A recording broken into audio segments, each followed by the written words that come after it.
This is Raunak sir और मैं आप सबका स्वागत करता हूँ आपके प्यारे प्लेटफॉर्म आलसी इंजीनियर। दोस्तों, वो जो अरिस्टोटल ने बोला था कि लॉजिक जो है वो किस तरीके से और कैसे स्टेटमेंट्स पे यूज होता है, वो सब कुछ आपने देखा होगा। पार्ट 1 में हम लोगों ने बहुत सारी चीजें देखी। लॉजिकल कनेक्टिव्स कौन से होते हैं, उन पे ऑपरेशन किस तरीके से किया जाता है, उनको सिंबॉलिक फॉर्म को स्टेटमेंट्स में कैसे करना है और स्टेटमेंट्स को सिंबॉलिक फॉर्म में कैसे कन्वर्ट करना है, ये हम लोगों ने देखा। टोटोलॉजी क्या होती है, कॉन्ट्राडिक्शन क्या होता है, कॉन्टिजेंसी क्या होती है, at the same time converse, inverse and contrapositive भी हम लोगों ने देखा। देखो, जब पार्ट 1 का एंडिंग का पार्ट आ रहा था, वहां पे टोटोलॉजी और फिर कॉन्ट्राडिक्शन प्रूव करने के लिए हम लोग को बहुत बड़ा सारा टेबल जो है, ट्रुथ टेबल जो है वो ड्रॉ करना पड़ता था। अब मुझे बताइए, number of variables P Q थे तो हम लोग को 4 कॉम्बिनेशंस लेके आने थे। पी क्यू आर थे तो कॉम्बिनेशंस अपने 8 हो गए।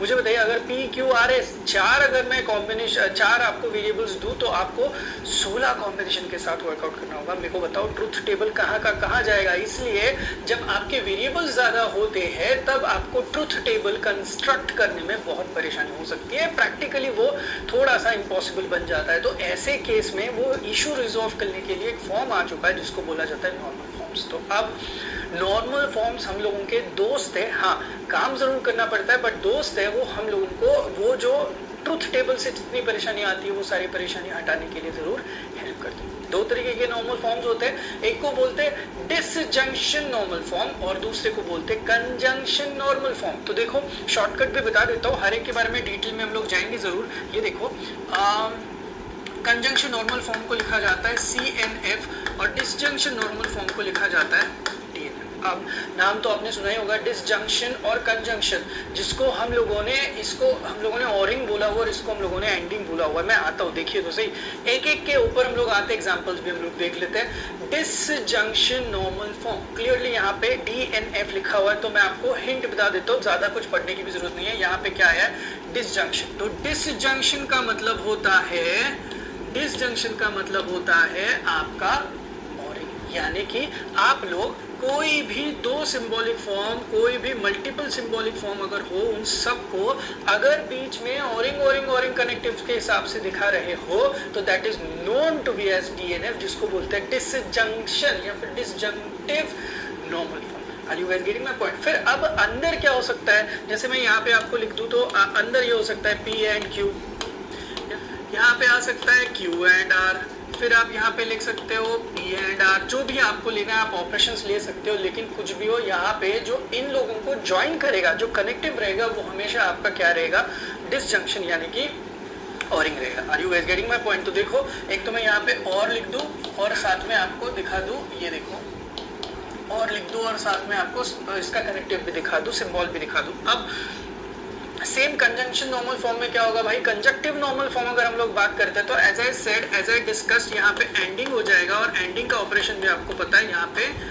ये आपका सिंबॉलिक रिप्रेजेंटेशन आएगा। देखिए तो सही, अगर मैं यहाँ पे कोई भी सिंबॉलिक फॉर्म लूँ और बीच में मेरा एंडिंग आ जाए तो मैं उसको CNF बोल दूंगा। क्या ही हो सकता है यार, यहाँ पे P हो सकता है, यहाँ पे नेगेशन P हो सकता है, ऑरिंग यहाँ पे Q हो सकता है, फिर यहाँ पे Q हो सकता है, और साथ में क्या आ सकता है, R आ सकता है। So on and so fourth आपको यहाँ पे कॉम्बिनेशंस मिल सकते हैं, आ सकते हैं, तो आपको यहाँ पे ज्यादा कुछ टेंशन लेने की जरूरत नहीं। इट इज इंपॉर्टेंट कि यहाँ पे क्या आ जाए मेरे भाई, एंडिंग आ जाए। Are you guys getting my point? अब ना हम लोगों को ये चीजें सीखने के लिए, इसके ऊपर के सम्स आते एग्जाम में, वो सॉल्व करने के लिए जरूरत है कुछ प्रीरिक्विजिट्स की। जैसे पहले भी हम लोगों ने लॉजिकल कनेक्टिव्स के बारे में बहुत सारा डिस्कशन किया हुआ है, सम्स भी सॉल्व कर चुके हैं। नेगेशन होता है, then there is conjunction, as I said disjunction होता है, कंडीशनल स्टेटमेंट होता है इफ देन वाला, and then there is biconditional वाला स्टेटमेंट। अब बेसिक तो आपको पता है, देख चुके हैं आप लोग। अब इसी के साथ साथ हम लोग को कुछ प्रीरिक्विजिट्स याद जरूर रखने होंगे।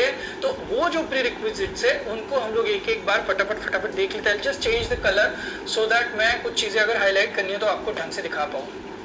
चलिए, आइडिपोटेंस वाला ये आपका सबसे पहला एलिमेंट है। किसी भी स्टेटमेंट का अगर आप लोग ऑरिंग लो उसी स्टेटमेंट के साथ, तो आपका आंसर आएगा वही स्टेटमेंट, यानी कि ट्रू और ट्रू आएगा, फॉल्स और फॉल्स आपका यहाँ पे भी फॉल्स आएगा। तो सिमिलरली यहाँ पे true and true, false and false के हिसाब से जाओगे तो वो आपको समझ में आएगा। जहाँ पे आपको समझ में नहीं आता ना स्टेटमेंट, किसी को ट्रू एज्यूम करके आप आगे जाओ, किसी को फॉल्स एज्यूम करके आपको आगे बढ़ना है, आप आगे बढ़ सकते हो। Next is commutative. कम्यूटेटिव में आपको क्या करना है, कम्यूटेटिव में P और Q है तो उसको आप Q और P में लिख सकते हो, P एंड Q है उसको आप Q एंड पी में लिख सकते हो। Next is associative. एसोसिएटिव में भाई जो जैसा दिया हुआ है उनको बस ब्रैकेटिंग में इधर उधर करना है। पहले पी और क्यू का ऑपरेशन जो होता था वो अब क्या कर सकते हो, पी को बाजू में रख के क्यू और आर के ऑपरेशन में आप जा सकते हो। ये इक्वल टू की जो साइन है आप देख सकते हो यहाँ पे, ये ऑलमोस्ट अप्रोक्सीमेटली के हिसाब से दिया जाता है, इसलिए इसको ऐसे लिखा जाता है, तो ज्यादा कुछ टेंशन लेने की जरूरत नहीं है। नेक्स्ट आता है डिस्ट्रीब्यूटिव, जो कि बहुत इंपॉर्टेंट है। जो इंपॉर्टेंट है ना भाई, मैं उसको ना आपको यहाँ पे इस तरीके से इसको बॉक्स करके दिखाऊंगा, राइट। ये जरूरी है डिस्ट्रीब्यूटिव वाला प्रॉपर्टी। तो डिस्ट्रीब्यूटिव वाले प्रॉपर्टी कहती क्या है, पी और इन क्यू एंडिंग आर अगर हो तो देखो आप ये जो ब्रैकेट है ये तोड़ सकते हो, यानी कि पी और एंड को आप अंदर मैदान में लेके जाओ तो होगा क्या, पी एंड क्यू अलग से हो जाएगा, औरिंग अलग से, सॉरी पी और क्यू लग जाएगा, एंडिंग अलग से बाहर आएगा और वापस से पी और आर जो है वो आपका औरिंग में लग जाएगा। आई होप आपको समझ में आ रही है, पहले भी आप सीखे हो यार। नेक्स्ट पी एंड क्यू और क्यू अगर आर के साथ होगा तो यहाँ पे जो ब्रैकेटिंग लगता है ये अगर आपको डिस्ट्रीब्यूटिव प्रॉपर्टी से हटाना है तो पी और एंड को अंदर लो, पी एंड आएगा क्यू, पी एंड आएगा आर, और इन दोनों के बीच में आपका औरिंग जरूर आ जाएगा। ये आपको समझ में आना चाहिए। ये था आपका डिस्ट्रीब्यूटिव वाला प्रॉपर्टी। एक निगेशन को एक और बार निगेशन से मल्टीप्लाई करोगे तो ऑफ कोर्स आपका दोनों निगेशन हट जाएगा और आपको वहां पे आपका पी वापस से मिल जाएगा।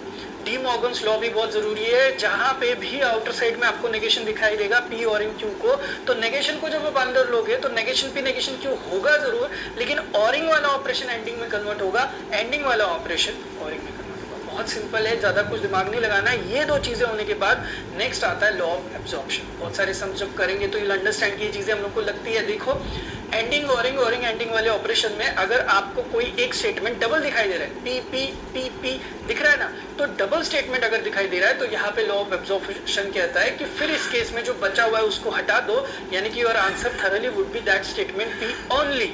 तो यहाँ पे भी स्टेटमेंट पी ओनली आएगा और यहाँ पे भी स्टेटमेंट पी ओनली आएगा। जैसे जैसे समझ आएंगे ना आपको एक्चुअल में इसका रेफरेंस जो है वो अच्छी तरीके से समझ में आ जाएगा। ये भी दिस इज समथिंग जो कि हम लोगों को बहुत इंपॉर्टेंट है। अब इंपॉर्टेंट फॉर्मूला खुद ही इंपॉर्टेंट फॉर्मूला प्रॉपर्टीज के हिसाब से लिखा है, तो भाई ये लगने वाले हम लोगों को कोई भी पी और उसका अगर हम लोग ऑरिंग करें टी के साथ। अब देखो इसको ट्रू ले लो तो ट्रू और ट्रू ट्रू आएगा, फॉल्स और ट्रू वो भी क्या आएगा, ट्रू आएगा। कुछ इस हिसाब से हम लोगों को इनको वर्क करना है। पी एंड टी यानी कि देखो इसको ट्रू लोगे तो ट्रू एंड ट्रू ट्रू आएगा, फॉल्स एंड ट्रू करोगे तो ये आंसर आएगा आपका फॉल्स, यानी कि डिपेंडेंसी किसके ऊपर है, पी के ऊपर है। इसी तरीके से बहुत सारे आपको यहाँ पे कॉम्बिनेशंस मिलते हैं। ये मेरे हिसाब से बहुत ज्यादा जरूरी है सारी की सारी चीजें। ये देखो पी का एंडिंग सॉरी पी का ऑरिंग नेगेशन ऑफ पी के साथ किया, यानी कि एक ट्रू एक फॉल्स, एक ट्रू एक फॉल्स में आपका ऑरिंग आपको कहता है ट्रू, एक ट्रू एक फॉल्स में आपको आपका एंडिंग बोलता है that is nothing but false. कोई भी फॉल्स है तो फॉल्स देगा ना एंडिंग वाला। तो ये सारे ऑपरेशंस आपके लिए बहुत जरूरी है। नेक्स्ट सबसे जरूरी अगर मैं बोलूं कि जितने सारे सम्स आ रहे हैं उसमें ऑलमोस्ट हर जगह पे एक बंदा यूज होता है दैट इज कंडीशनल। तो पी कंडीशनल क्यू को आप लोग उसको ऑरिंग में लिख सकते हो। आपको करना है पहले वाले का नेगेशन, फिर देना है ऑरिंग और उसके बाद लिखना है क्यू। ये भाई इंपॉर्टेंट प्रॉपर्टी है, ये लगेगी हम लोगों को और एट द सेम टाइम पे लास्ट वन। तो अगर if you look into this is one of the most important property जो कि आपको लगने वाली है जब भी आप इसके ऊपर के सम सॉल्व करोगे। पहला काम नोटबुक लो और सबसे पहले तो जितने सारे यहाँ पे मैंने फॉर्मूले लिखे हुए ये फॉर्मूला का title please please please please सारे फॉर्मूलाज लिखो, और जिनको मैंने बॉक्स करा है जिनको टिक करा हुआ है those are extremely important formula. उनको एक दो बार आप लोग किस तरीके से याद रख सकते हो, क्या ट्रिक्स आपके पास होगी उसको याद रखने की कोशिश करो। ये वाला जो सेक्शन है मैं आपको सच्ची में बता दूं, आप ना किसी एक को ट्रू फॉल्स कंसिडर करके आप चेक कर लो तो आपको राइट हैंड साइड मिल जाएगी। इसमें आपको टेंशन नहीं है ये पहले तीन, लेकिन ये 4 नंबर 5 नंबर बहुत जरूरी याद हो। डिस्ट्रीब्यूटिव प्रॉपर्टी, एब्जॉर्प्शन प्रॉपर्टी और डी मॉर्गन्स को भी यार बॉक्स करना जरूरी है, मैं कर लेता हूँ।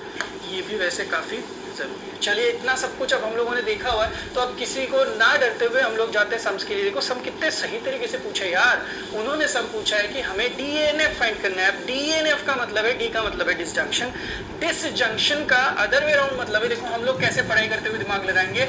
डिसजंक्शन का मतलब है ऑरिंग के लिए हम लोग जाएंगे, ऑरिंग का मतलब है हम लोगों को जो भी आंसर चाहिए वो चाहिए ऑरिंग वाले सिंबल के साथ। So if you look into this, DNF करना है इस वाले बंदे का, तो हम लोग इसको किस तरीके से सॉल्व कर सकते हैं। Just have a look at it sir कैसे कर रहे हैं। सबसे पहले तो P conditional Q ending Q conditional और यहाँ पे क्या आ गया आपका P। इसको अगर मुझे सॉल्व करना है तो मेरे दिमाग में पहले तो इस कंडीशनल के लिए मेरे पास कोई फॉर्मूला है क्या, ये समझ में आना चाहिए। Just have a look at it. कोई कंडीशनल के लिए फॉर्मूला क्या देखते हैं, P कंडीशनल Q के लिए मेरे पास फॉर्मूला है नेगेशन ऑफ P करना है और यहाँ पे Q करना है। आप देख सकते हो मैंने ये फॉर्मूला यहाँ पे आपके लिए लिखा भी है, तो मैं यहाँ पे चाहिए तो वापस लिख देता हूँ as P conditional Q is equal to negation of P and Q, correct.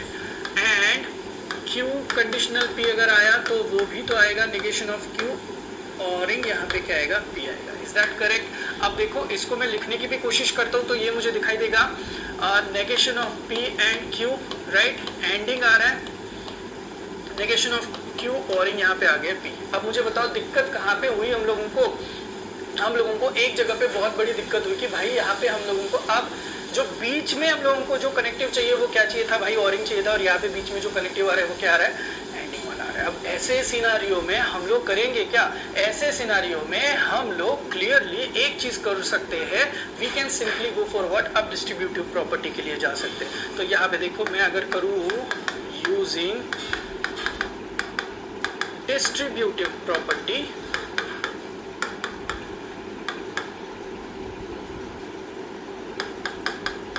तो बताइए मुझे मेरे आंसर्स क्या दिखाई देंगे। ये दिखाई देगा negation of P and Q जो है ये डिस्ट्रीब्यूट हो जाएगा end of negation of Q के साथ, करेक्ट है। और तो और ये और के साथ फिर यहाँ पे आएगा ओरिंग और ये हो जाएगा negation of P and O-ring Q जो है वो मेरा यहाँ पे एंडिंग हो जाएगा किसके साथ, P के साथ। You guys getting my point? अब देखो ये सब कुछ जब हम लोग करते हैं तो इस केस में हम लोगों को किन किन चीजों के बारे में बहुत अच्छे से ढंग से ख्याल रखना जरूरी है। Come on let's go for it. अब देखते हैं just a second, terms open कर लेते हैं। यहाँ पे भी distributive property negation of P के साथ एंडिंग हो जाएगा नेगेशन ऑफ Q, करेक्ट है। उसके बाद यहाँ पे लगेगा ओरिंग Q के साथ लग जाएगा मेरा negation of Q, correct. Similarly ये हो गया मेरे पहले सेक्शन का ओपनिंग, अगर आप देख सकते हो ढंग से तो। सिमिलरली यहाँ पे भी मेरा अभी ओरिंग आ रहा है, देखो धीरे धीरे मैं ओरिंग पे घुस रहा हूँ। ये देखो नेगेशन ऑफ P के साथ अब मेरा आएगा एंडिंग के साथ P, करेक्ट, डिस्ट्रीब्यूटिव प्रॉपर्टी है। फिर यहाँ पे ओरिंग आएगा Q के साथ मेरा एंडिंग आएगा वापस से यहाँ पे सो सब कुछ आपके सामने है, आपको पूरा सीन समझ में आ चुका है। मुझे बताइए कि इनको किस तरीके से वर्कआउट किया जाए। I'll just help you out in this case. You can just have a look at it. ये जो है Q ending negation of Q, तो मुझे आप बताइए इसका आंसर क्या होगा। टेक्निकली सोचते हैं एक फॉल्स है तो एक ट्रू है, फॉल्स एंड ट्रू जब भी होता है तो उसका आंसर हमेशा क्या होता है आपका, हमेशा के लिए फॉल्स ही आता है। तो आप कितना भी करो इसका आंसर हमेशा अपने लिए क्या मिलेगा, फॉल्स मिलेगा। I hope you have got my point. Similarly negation of P and P देखोगे तो वापस देख लो यार जिनको नहीं समझा हो, एक को ट्रू इमेजिन करो, दूसरा स्टेटमेंट उसका नेगेशन यानी कि फॉल्स होगा। ट्रू एंड फॉल्स होता क्या है, टेबल इमेजिन करो ट्रूथ टेबल का, ट्रू एंड फॉल्स का हमेशा आंसर क्या रहता है, फॉल्स रहता है। तो अगर आप इतनी सारी चीजों के साथ अभी पिक्चर में आए हो तो बताइए आपको ये सब कुछ दिखेगा कैसे। Negation of P and negation of Q और इन फॉल्स, करेक्ट, और साथ में और इन नेगेशन ऑफ P फॉल्स और साथ में ओरिंग Q नेगेशन ऑफ क्या आएगा आपका P आएगा। Are you guys getting my point. अब खुद ही मुझे बता दो, अगर मैं कोई भी एलिमेंट को अगर मैं ओरिंग करूं F के साथ तो मेरा आंसर हमेशा क्या रहेगा, वही एलिमेंट रहेगा ना। देखो ना, अगर आप इसको ट्रू इमेजिन करो तो ट्रू वर्सेस फॉल्स, तो मेरा आंसर क्या आएगा, हमेशा ट्रू आएगा। फॉल्स वर्सेस फॉल्स, मेरा आंसर हमेशा क्या आएगा, फॉल्स आएगा। So totally depend on what kind of X you are using ORing के ऑपरेशन में। तो अब देखो ये आंसर मुझे क्लियरली देगा negation of P and negation of Q, correct, और यहाँ पे आ जाएगा आपका ओरिंग और ये भी तो हो जाएगा आपका Q और एंडिंग यहाँ पे क्या आ जाएगा आपका। अब खुद देख लेना क्या जो हम लोगों ने डिस्कस किया था वही हुआ।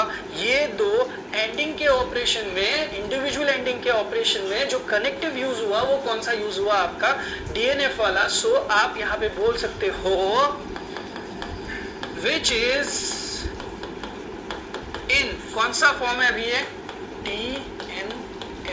आई होप पूरा सम आपको समझ में आया। इस सम के लिए जितने सारे रेड कलर में मैंने फॉर्मूला लिखे, all the formulas have already been repeated over here. So आपको रेफरेंस के लिए ये मैंने सारे फॉर्मूलेज यहाँ पे ऑलरेडी दिए हुए। अब जाते सेकंड वाले सम के लिए। सेकंड वाले सम में देखो पूछा ही क्या यार, वापस से आपको DNF के लिए जाना है, यानी कि DNF का मतलब है डिसजंक्शन का मतलब है आपको यहाँ पे ओरिंग के लिए जाना है, यानी कि आपको यहाँ पे ये कनेक्टिव यूज करना है। अब इस कनेक्टिव के लिए अगर जब जाओगे आप तो आपके पास है कौन भाई, पी है, एंडिंग कर रहे हो पी और कंडीशनल क्यू है, ब्रैकेट कंप्लीट और यहाँ पे वापस कंडीशनल क्यू है। तो आपको मुझे सभी लोगों को पता है सबसे पहला काम जो अपन करते हैं वो करते कि भाई पी कंडीशनल क्यू का जो आंसर है that approximately equal to this, और यहाँ पे क्या होता है आपका क्यू होता है। Is that clear? अब देखो उस हिसाब से अगर मैं जाऊँ तो मुझे यहाँ पे दिखता है P ending negation of P दिखाई देगा, और यहाँ पे हो जाएगा क्यू ब्रैकेट कंप्लीट और वापस से यहाँ पे लग जाएगा क्यू। अब वापस से हम लोग ये वाला जो बाय कंडीशनल वाला थीम है अगर यूज करें तो मुझे आंसर क्या दिखाई देगा, नेगेशन ऑफ ये पूरी टर्म, राइट, और यहाँ पे ओरिंग और साथ में कौन आएगा आपका Q. So negation of P O-ring Q के हिसाब से ये मुझे दिखाई देगा। तो आपको पता है मुझे पता है यहाँ पे मैं अगर डी मॉर्गन्स यूज करूँ as negation of P anding Q अगर मैं करूँ तो negation of P oring negation of Q आ जाता है। उस हिसाब से अगर मैं जाऊँ तो this comes out to be negation of P this, यहाँ पे आ जाएगा ये बंदा negation of P this Q, correct है, राइट है, ओके। और इसके साथ साथ यहाँ पे आपको थीम मिलेगी वी और साथ में कौन आएगा आपका क्यू, राइट। सो वी मतलब वही मैंने जैसे बोला आपको ओरिंग वाला। अब देखिए यहाँ पे ये सारे ऑपरेशंस क्या कुछ किस तरीके से चेंज हो सकते हैं। देखिए तो negation P as it is रहेगा, यहाँ पे वापस डी मॉर्गन्स अगर मैं यूज करूँ तो नेगेशन ऑफ नेगेशन पी और ओरिंग का ऑपरेशन एंडिंग में कन्वर्ट हो जाएगा और ये मुझे दिखाई देगा क्यों। अब आप देख सकते हो कि यहाँ पे मेरी एक टर्म, दो टर्म, तीन टर्म के बीच में अगर कोई कनेक्टिव यूज हुआ है तो that connective is nothing but कौन सा कनेक्टिव है मेरे भाई, डिसजंक्शन वाला। तो ये तो भाई रेडीमेड बिना कुछ ज्यादा यहाँ पे मेहनत मुशक्कत करते हुए मुझे मिल गया, विच इज इन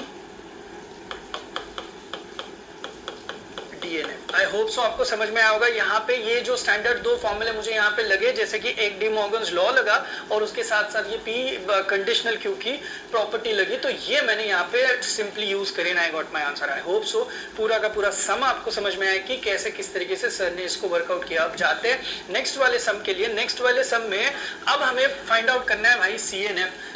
CNF, तो CNF का मतलब भी आपको पता है, नहीं पता है तो मैं बताता हूँ। अभी हम लोग जाएंगे एंडिंग, यानी कि कुछ भी हो जो कनेक्टिव बीच बीच में आना चाहिए वो आना चाहिए एंड वाला सिंबल, यानी कि एंडिंग का जो दिखता है आपको वो वर्जन। अब देखिए तो सही, यहाँ पे मुझे सबसे पहले जो पूछा गया है वो पूछा क्या है, negation of P sorry conditional this ending, यहाँ पे पी कंडीशनल ऑफ क्या दिखा है।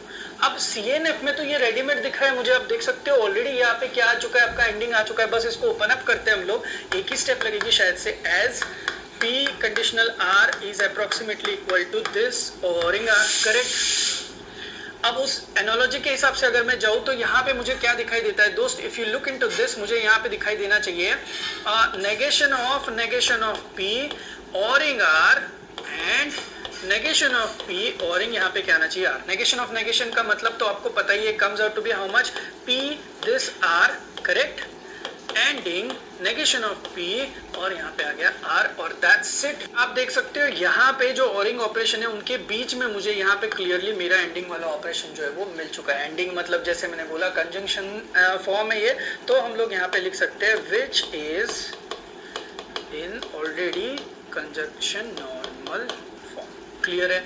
अब देखो ये समझ में आया है, तो अभी हम लोग इमीडिएटली जाते हैं सेकंड वाले बंदे के पास जहाँ पे P एंडिंग Q ओरिंग, देखो बीच में ओरिंग है, P एंडिंग Q एंडिंग यहाँ पे क्या आ गया आपका और। तो सबसे पहले तो यहाँ पे कोई कंडीशनल स्टेटमेंट नहीं है, तो आप डायरेक्टली यहाँ पे जाओ डिस्ट्रीब्यूटिव प्रॉपर्टी यूज करने के लिए। अब डिस्ट्रीब्यूटिव प्रॉपर्टी कहती क्या है मेरे भाई, डिस्ट्रीब्यूटिव प्रॉपर्टी कहती है कि P एंडिंग Q को आप पिक्चर में ले लो विथ नेगेशन ऑफ P, उसके बाद ये एंडिंग आ जाएगा, वापस से आपका P एंडिंग Q आ जाएगा। वो किसके साथ आएगा आप देख लो, P एंडिंग Q आएगा आपके इस Q के साथ, करेक्ट है। अब उसके पास बाद वापस एंडिंग आएगा यहाँ पे और आप लिखोगे P एंडिंग Q जो है वो अब ऑपरेट होगा विथ ओरिंग के साथ, आया समझ में? एक बार वापस से बताता हूँ, देखो कंफ्यूजन नहीं चाहिए। P anding Q, P anding Q, P anding Q, तीनों जगह पे लिखा है। वो क्या हो रहा है भाई, ऑरिंग हो रहा है, तो यहाँ पे थ्रू आउट देखो, थ्रू आउट ऑरिंग, ये ऑरिंग हो रहा है, यहाँ पे भी वो किसके साथ ऑरिंग हो रहा है, हर एक मेंबर के साथ, यानी कि नेगेशन ऑफ पी क्यू और किसके साथ, आर के साथ। और ये सब कुछ जो चल रहा है यहाँ पे बीच में आप देख सकते हो कि क्लियरली एंडिंग एंडिंग की साइन जो है वो आ रही है। अब ये भी हम लोग वापस से डिस्ट्रीब्यूटिव प्रॉपर्टी के हिसाब से देख सकते हैं क्या आता है। अगेन यूजिंग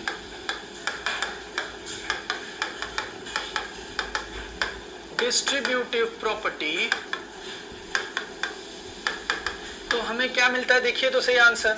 अब आपके पास ये जो P है ये जाएगा एंडिंग के साथ, सॉरी ऑरिंग के साथ, नेगेशन P के साथ।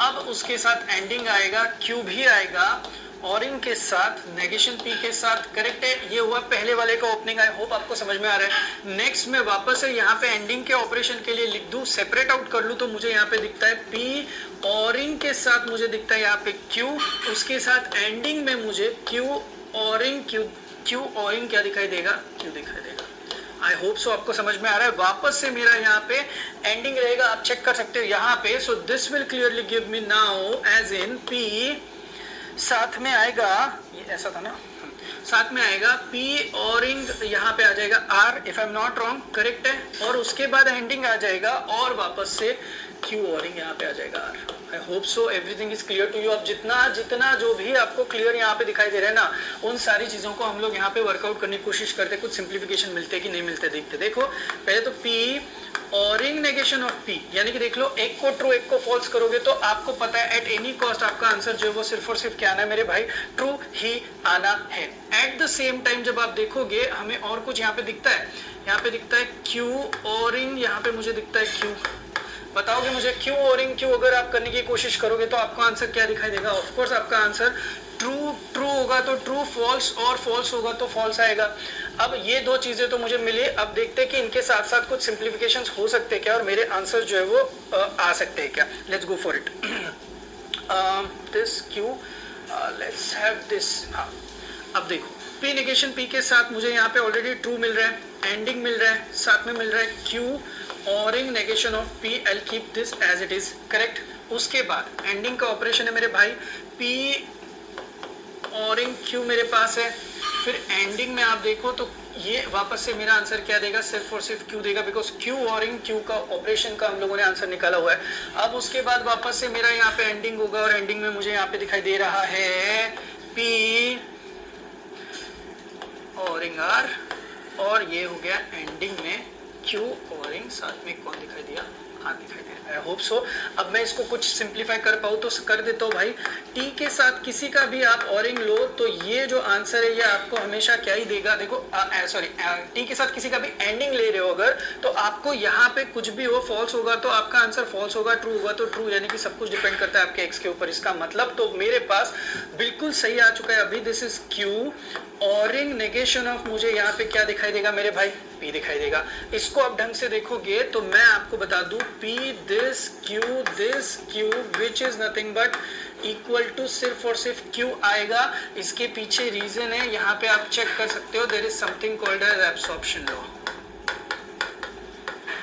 करेक्ट। मैंने यहाँ पे भी वो लिखा हुआ है ऑलरेडी।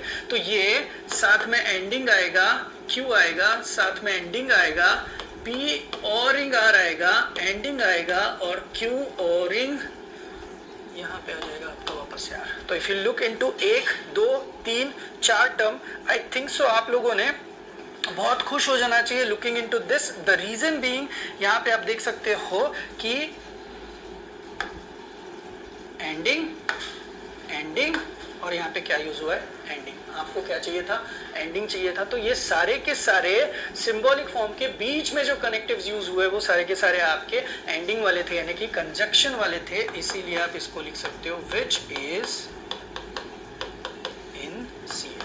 आई होप सो। अब आपको ये ना सारी आइडिया क्लियर हो रही है कि सर किस तरीके से सम को सॉल्व करने की कोशिश कर रहे हैं। ये तो भाई था सम नंबर 3 जिसमें 2 पार्ट थे। अब आप देखोगे आगे बढ़ोगे तो सम नंबर 4 है भाई, वही स्ट्रेटेजी मैंने यूज करी, लेकिन आपने देखा होगा यहाँ पे P बाय कंडीशनल स्टेटमेंट है। ये तो बाय कंडीशनल स्टेटमेंट के लिए भी जब सम शुरू हुए थे या फिर जब इंपॉर्टेंट प्रॉपर्टीज में अपन ने देखा था तो मैंने टिक करा था बाय कंडीशनल प्रॉपर्टी के लिए क्या यूज करना है। तो भाई मैंने बाय कंडीशनल को बिल्कुल शिद्दत से यहाँ पे यूज किया। सो बाय कंडीशनल के हिसाब से जिसको यूज करने के बाद फिर मैंने उसको सिंप्लीफाई करा। सिंप्लीफाई करने के लिए कंडीशनल स्टेटमेंट यूज करे जो कि हर सब में अब तक यूज हुए। उसके बाद बेसिक हम लोगों का डी मॉर्गन्स लॉ यहाँ पे यूज हुआ और उसके बाद स्टैंडर्ड प्रॉपर्टीज है जो कि हम लोगों ने ऑलरेडी देखी हुई है। तो ये सब कुछ वर्कआउट करा और फिर जाके हम लोग जो है वो यहाँ पे CNF वाला फॉर्म लेके आ चुके हैं। फिर भी मैं आपको बता दूं CNF मतलब अपना होता है एंडिंग वाला, यानी कि अपने को कुछ इस तरीके से बीच में सिंबॉलिक रिप्रेजेंटेशन करने के आप देख सकते हैं यहाँ पे हम लोगों ने ये प्योरली करके दिखाया। अब आप पूछोगे सर एक्सप्लेन क्यों नहीं किया? भाई मैंने पहले तीनों सब में ऑलमोस्ट 4-5 एग्जाम्पल्स आपको इनडायरेक्टली डायरेक्टली समझाए हुए। ये सारे आपको देखने मैंने होमवर्क देना था एक्चुअली, लेकिन मैंने दिया नहीं क्योंकि मुझे पता है आप ज्यादा कंफ्यूज हो गए। इंस्टेड मैंने ये पूरा सॉल्व करके दिखाया हुआ है। It is now your duty. साथ में 4 नंबर का सम और 5 नंबर का भी सम आप देख सकते हो। It is totally your duty की हर एक स्टेप आई क्यों है, किस हिसाब से आई है, ये मैंने डिटेल में एक्सप्लेन किया है। देखो एग्जाम के पहले वाले जो कुछ सेशंस रहेंगे जहां पे हम लोग डिस्कशन करेंगे ना किस तरीके से प्लान आउट करना है, वहां पे अगर आपको इसमें डाउट है तो आप मुझे इंडिविजुअली बता सकते हो मेरे भाई। लेकिन फिर भी मेरी एक रिक्वेस्ट है, ये सारे सम जितने आए हुए सारे के सारे यूनिवर्सिटी सम्स है।